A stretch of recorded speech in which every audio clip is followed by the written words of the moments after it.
घोषणा केल्यानंतर गमतीने आमच्या जयकुमार भाऊंना सांगितलं, म्हटलं जयकुमार भाऊ, घोषणा करणं मुख्यमंत्र्याचं काम असतं, पण घोषणा अंमलात आणणं हे मंत्र्याचं काम असतं.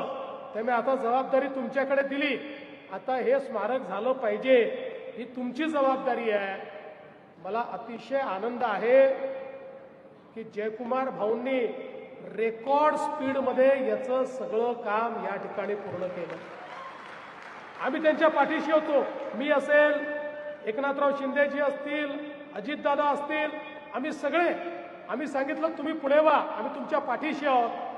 पण हे मी देखील कबूल करतो की महाराष्ट्रामध्ये पहिल्यांदा असं झालं असेल की घोषणा केल्यानंतर 1 वर्षाच्या आत जागाही मिळाली, आराखडाही तयार झाला, आराखडाही मंजूर झाला, टेंडरही निघालं आणि कामाची सुरुवात देखील त्या ठिकाणी झाली.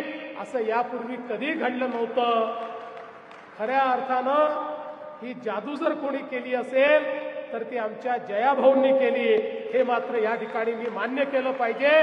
ग्रामविकास मंत्री म्हणून जी जबाबदारी जयाभाऊंना आम्ही दिली, त्या जबाबदारीला सार्थ अशा प्रकारचं कार्य हे त्यांनी करून दाखवलंय. आणि आता केवळ स्मारक या ठिकाणी आपण करणार नाही आहोत, तर महिलांना अधिक